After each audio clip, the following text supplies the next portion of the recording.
Oui. OK. Voilà, c'est parti. Donc, à toi, Renaud. Merci, Myriane. Je vais partager mon écran. OK.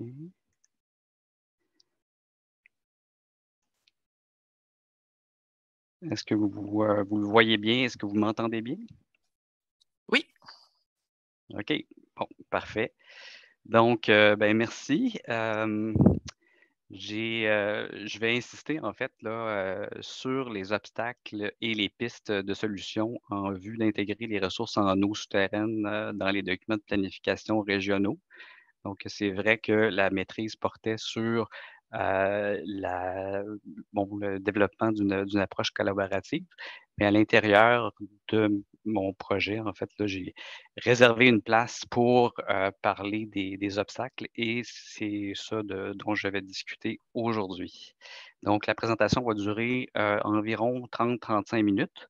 Puis après ça, on ira avec vos questions. Donc, la présentation va aller comme suit. Je vais y aller du contexte. Je vais présenter les objectifs du projet, la région d'études. On va y aborder la méthodologie, résultats, qui sont, vous allez voir, surtout des constats. On va aborder les pistes de solutions et on va conclure. Donc, le projet s'inscrit dans une maîtrise en aménagement du territoire et développement régional à l'Université Laval. Le projet s'articule autour du projet PACES-Estrie. Donc, le projet a débuté en 2018 et devrait être passablement complété là, en 2022, alors qu'on se parle. Contrairement, en fait, à d'autres projets PACES, le projet PACES-Estrie s'est donné comme objectif spécifique d'effectuer un transfert des connaissances aux partenaires régionaux pendant la réalisation du projet. Donc, ici, j'ai présenté, en fait, je présente une figure avec l'ensemble des projets PACES. La dernière phase des travaux, en fait, est en rouge et le projet PACES-Estrie là, est ici. C'est donc le contexte. Plusieurs projets PACES ont fait l'objet d'atlas hydrogéologiques ou d'ateliers participatifs offerts par le RQES pour faciliter en fait le transfert des connaissances vers les acteurs régionaux.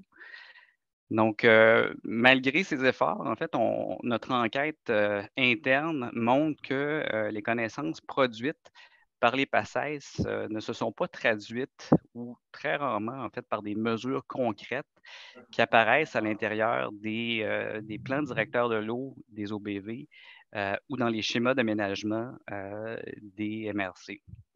Donc, les travaux de recherche antérieurs fournissent quelques pistes pour expliquer cette situation. Les raisons qui sont invoquées se rapportent au mode de gouvernance actuel, qui est parfois incomplet, aux ressources financières ou humaines qui sont souvent insuffisantes, à la complexité des concepts sur les eaux souterraines aussi, ou encore au manque de connaissances des acteurs, excusez-moi, sur les eaux souterraines. Donc, le projet de maîtrise a abordé la question de recherche en s'attardant principalement au manque de connaissances de la part des acteurs, mais il a été aussi question d'autres aspects, comme vous allez voir dans ma présentation. Donc, l'objectif général du projet de maîtrise était de développer une démarche d'implication des acteurs de l'eau en Estrie pour élaborer un plan avec eux, un plan d'action sur les eaux souterraines. Les objectifs spécifiques, donc à court terme, c'était de favoriser une appropriation des connaissances par les acteurs, à l'aide notamment d'ateliers collaboratifs qui permettaient en fait l'échange direct avec l'équipe de recherche. À long terme, c'était de fournir aux OBV, donc au COGESAF et au COBARIC, un outil, le plan d'action, pour mobiliser les acteurs. Et le deuxième objectif, c'était de favoriser l'intégration de mesures de protection des eaux souterraines dans les SAD et les PDE. Donc, la région d'étude du bassin Estrie, l'utilisation et l'état de la ressource. L'eau souterraine en Estrie est utilisée pour des fins de consommation par environ 70 des municipalités, ce qui représente environ 40 de la population de l'Estrie. Les propriétaires de puits privés puisent environ 26 du volume d'eau souterraine pour des fins résidentielles. Plusieurs secteurs de l'Estrie sont contaminés par de l'arsenic ou du manganèse qu'on retrouve dans la roche de façon naturelle. Puis plusieurs zones de recharge en Estrie sont impactées par des contaminants d'origine anthropique, notamment d'origine agricole. Par contre, il y a peu de dépassements qui sont notés au niveau de la potabilité. Donc, je vous montre ici, on ne rentrera pas dans les détails, mais en rouge, pardon, en rose, on retrouve les zones de recharge et on a fait ressortir là, les zones avec des ellipses noires, les zones où il y a des impacts là, de nature anthropique. Et on voit en fait que ça couvre une bonne partie de la superficie de l'Estrie.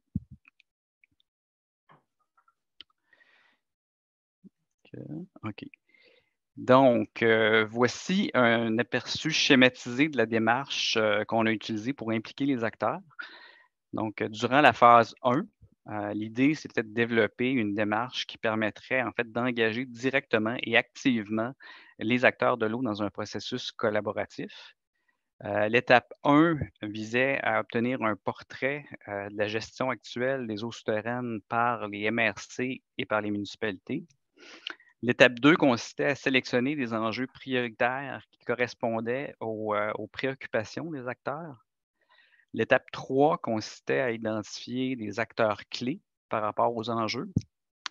L'étape 4 visait à approfondir notre approche d'implication des acteurs, c'est-à-dire à raffiner le format des ateliers collaboratifs et aussi à développer des outils de transfert de connaissances, en l'occurrence des indicateurs de gestion durable des eaux souterraines. Donc, au cours de la phase 2, l'idée était maintenant de mettre en œuvre la stratégie, donc de réaliser les ateliers collaboratifs en y intégrant les éléments de la phase 1. Donc, l'objectif de l'étape 5 était d'élaborer une ébauche de plan d'action à partir, en fait, des propos recueillis dans les 3 ateliers collaboratifs. Et l'étape 6 consistait à valider le plan d'action à partir d'un atelier final. Dans les prochaines diapos, on va se pencher sur les entrevues et sur les ateliers de l'étape 5 dans le but d'analyser les constats qui se dégagent de ces activités.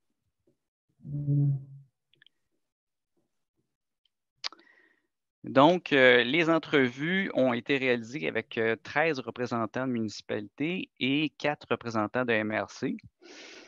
Les MRC et les municipalités ont été retenues pour les entrevues parce qu'elles sont responsables de l'aménagement du territoire à l'échelle régionale et leurs décisions sont donc susceptibles d'avoir un impact non négligeable sur les eaux souterraines. Les entrevues avaient pour objectif spécifique de connaître le niveau de sensibilisation des acteurs par rapport aux eaux souterraines, leur niveau de considération de l'eau souterraine en lien avec l'utilisation du territoire, leurs problématiques par rapport, puis aussi les mesures qu'elles mettent en œuvre pour pallier à ces problématiques, et aussi les ressources nécessaires pour une gestion durable des eaux souterraines. Les ateliers collaboratifs avaient pour but d'engager, comme je disais tantôt, les acteurs autour d'enjeux spécifiques à leur région, et ce, dans le but de dégager des actions envisageables pour le plan d'action. Donc, le premier atelier a été réalisé avec des représentants du CIUS, du MELCC, des OBV, autour de l'enjeu de l'arsenic et du manganèse d'origine naturelle, en lien aussi avec les puits privés.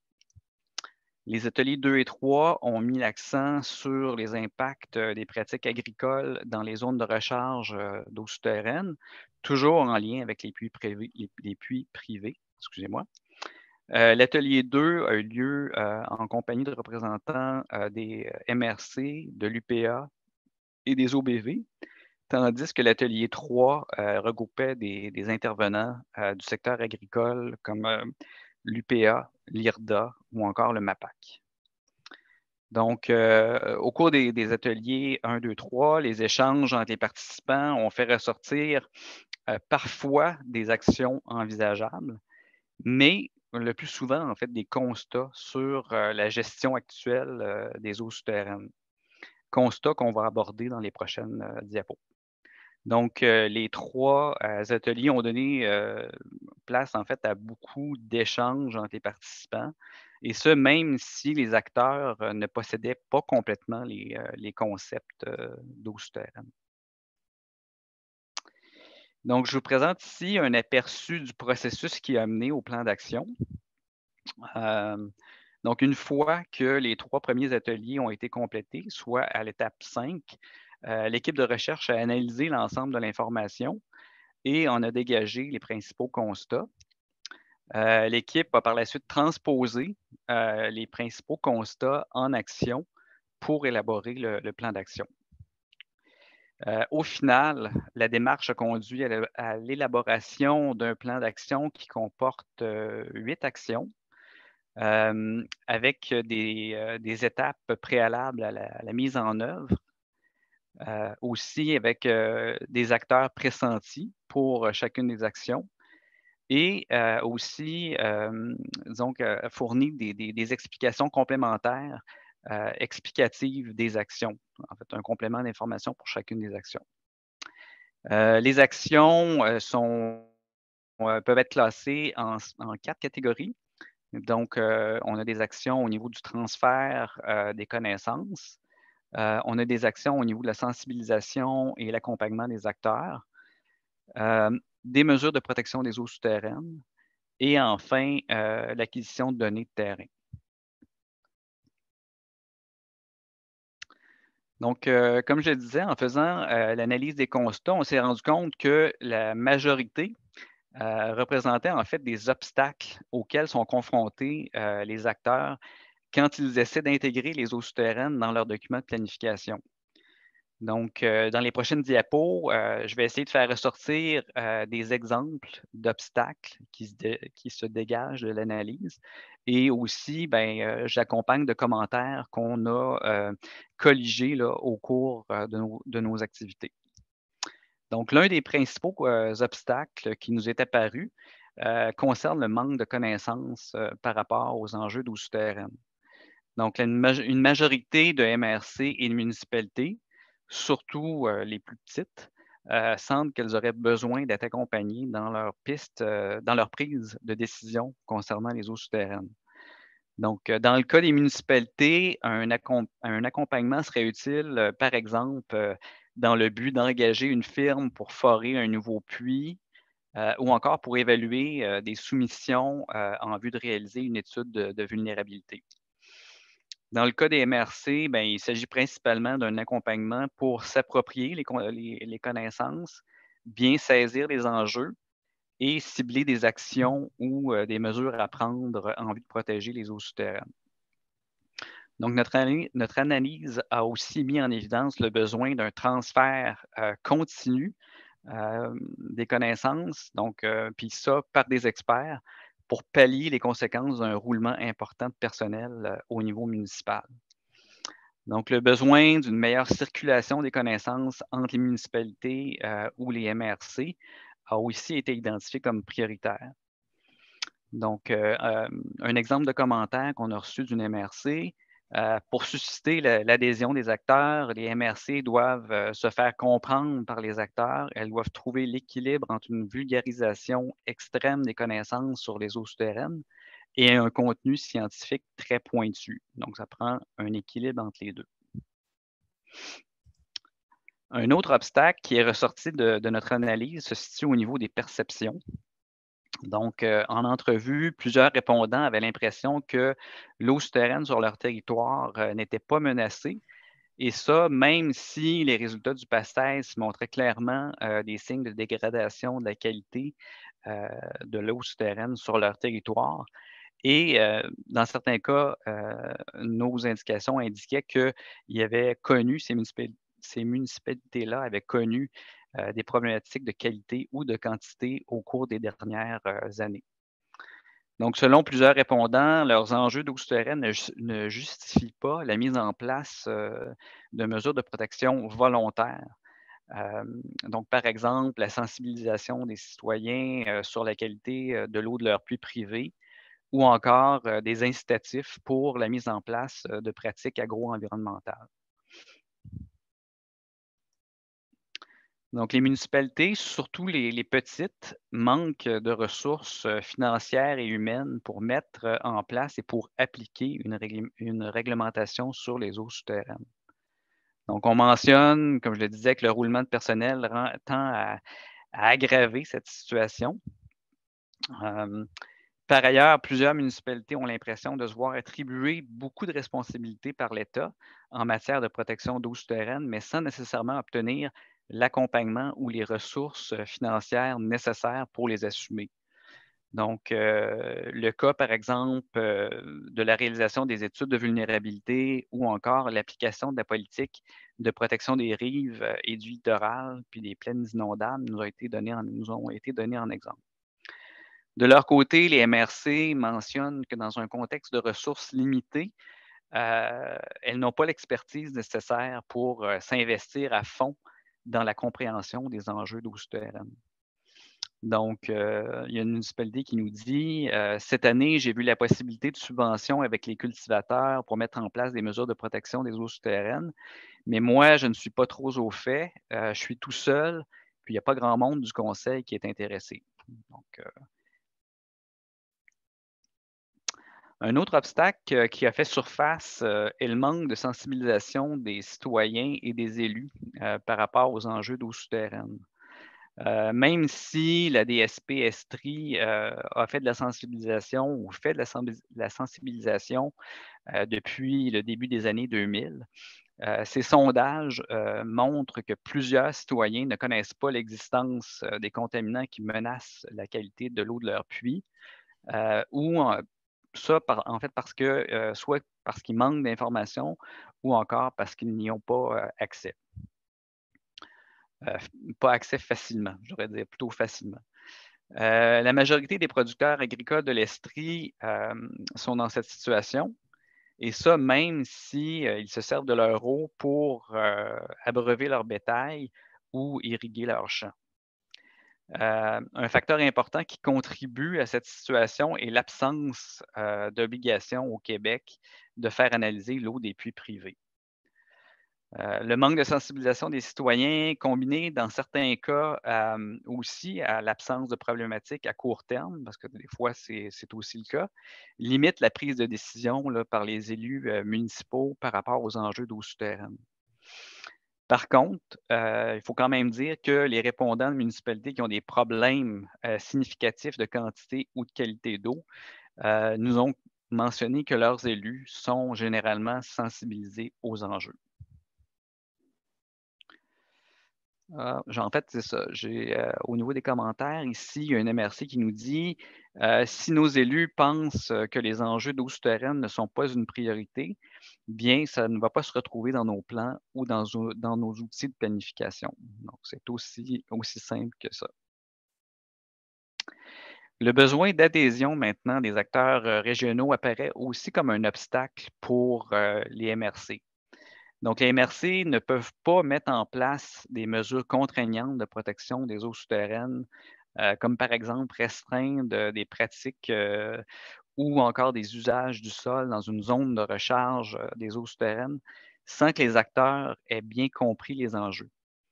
Donc, pour ça, il faut que les MRC maîtrisent très bien les enjeux en lien avec chaque domaine d'activité, que ce soit agricole, municipal ou forestier, et qu'elles en discutent avec les principaux représentants. Donc, au final, Les MRC doivent arriver avec des pistes de solutions auxquelles tous les acteurs pourront idéalement se rallier.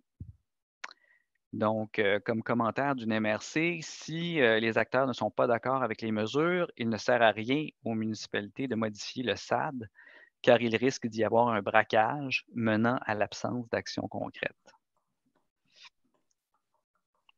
Donc, dernier exemple d'obstacle, les aménagistes des MRC ont fait ressortir la difficulté à traduire les concepts de protection des eaux souterraines en mesures d'aménagement du territoire, en mesures concrètes.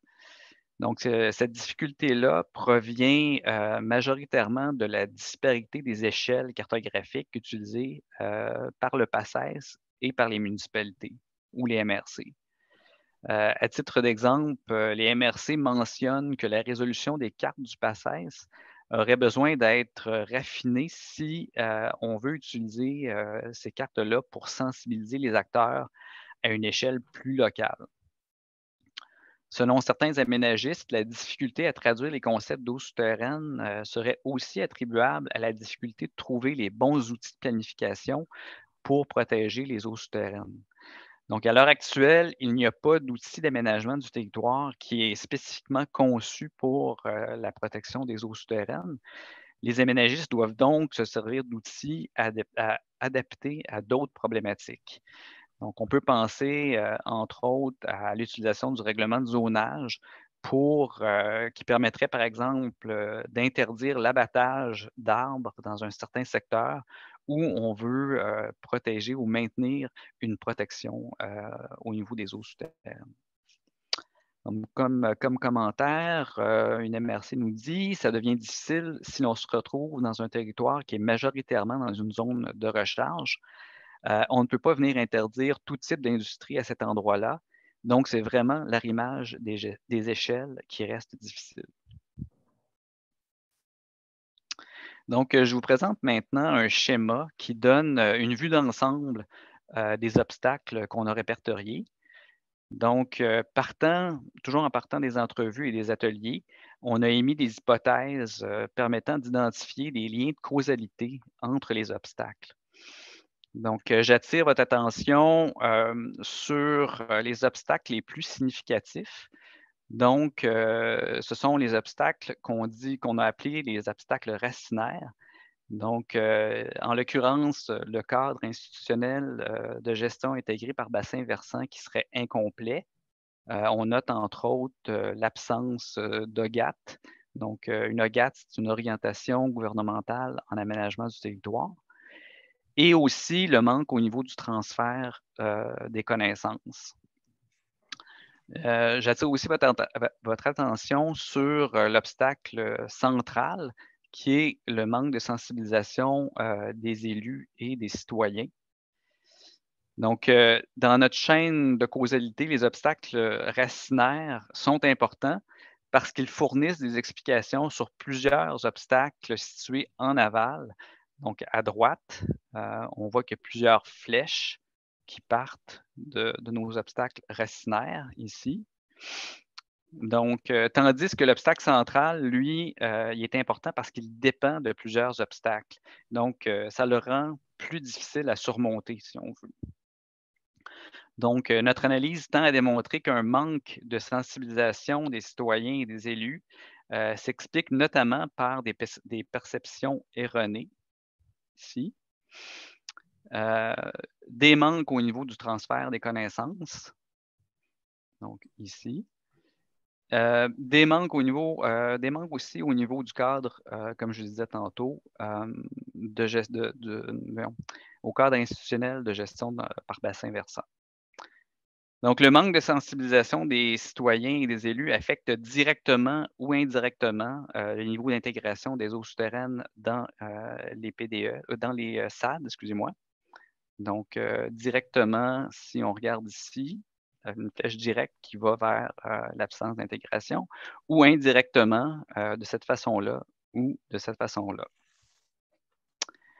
Donc, il ne faut pas oublier, excusez-moi, donc concrètement, le manque de sensibilisation des élus se traduit par un manque d'appui aux aménagistes.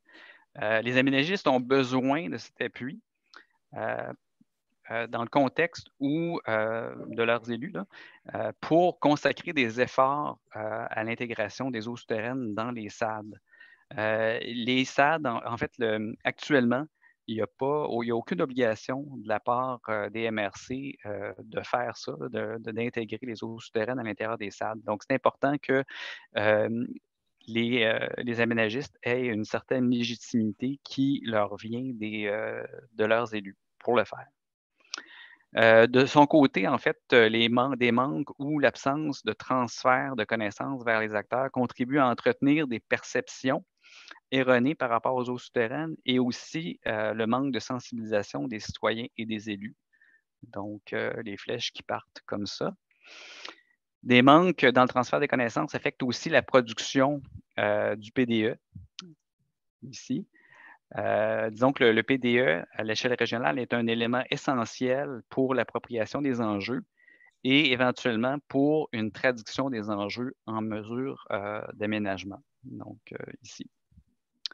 Bien sûr, l'absence des eaux souterraines dans les PDE se traduit par l'impossibilité d'arrimer le contenu des SAD et du PDE, donc la flèche qu'on voit ici. Puis, en terminant, en fait, on va aborder dans les prochaines diapos un peu plus en détail ce qu'on entend là, par manque au niveau du cadre institutionnel de GIE-BV. Excusez-moi, de GIE-BV.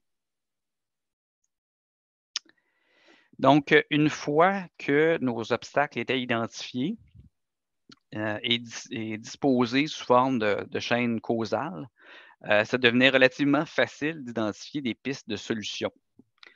Donc, nos recommandations sont au nombre de 13. Elles sont divisées en 5 catégories.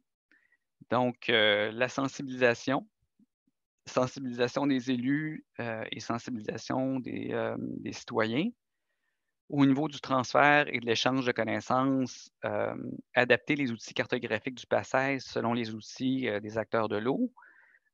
Accompagner les MRC et municipalités dans la traduction des concepts de protection des eaux souterraines en mesure d'aménagement. Et là, je reviens en fait à la présentation que mon collègue Jimmy a fait il y a quelques semaines, ici même, là, et qui vous présentait un guide de connaissances sur l'eau souterraine. Justement, ça s'est fait dans le cadre de l'accompagnement de 2 MRC pour traduire des enjeux sur l'eau souterraine et les incorporer à l'intérieur du SAD de 2 MRC de l'Estrie. Donc, si on continue, on parle d'offrir de la formation de façon continue sur les projets PACES, assurer la mise à jour et l'accès aux connaissances, financer des travaux de recherche.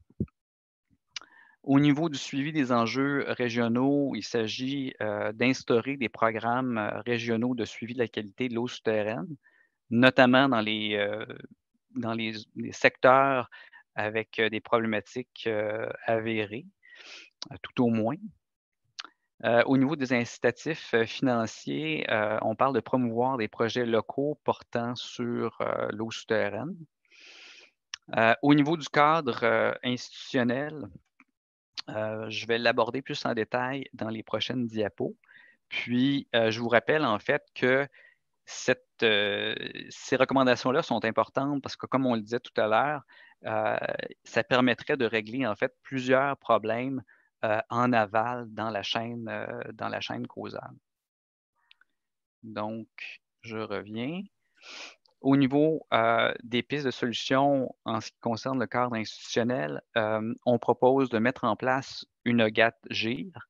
Donc, l'OGAT-GIR permettrait d'avoir une vision globale des objectifs qui sont clairs et aussi des outils afin d'encadrer l'aménagement et le développement territorial en tenant compte des ressources en eau souterraine et notamment, en fait, des zones de recharge plus sensibles. Donc, on parle aussi de clarifier et coordonner les rôles et responsabilités des acteurs de l'eau.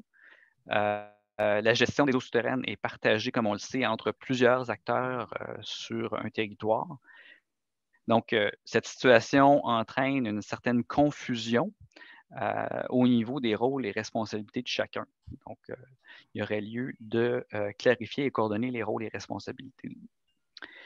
Se servir du cadre actuel de gestion intégrée de l'eau par bassin versant. Donc, continuer à se servir du PDE comme un outil pour documenter et prioriser les enjeux régionaux. Permettre aussi aux OBV d'exercer un rôle et un leadership, un rôle de leadership, excusez-moi, en matière de protection des eaux souterraines. Et enfin, on recommande d'arrimer les PDE et les SAD pour inciter en fait les MRC à arrimer leur SAD avec les PDE des OBV pour renforcer en fait le message de protection des eaux souterraines à l'échelle régionale et aussi faciliter l'intégration des mesures de protection dans les SAD avant la fin de leur cycle de vie qui est parfois très long. Il y a certains MRC qui nous ont parlé de cycles d'une vingtaine d'années. Donc, en conclusion, les acteurs de l'eau sont confrontés à plusieurs obstacles quand vient le temps, en fait, d'intégrer les eaux souterraines dans leurs documents de planification.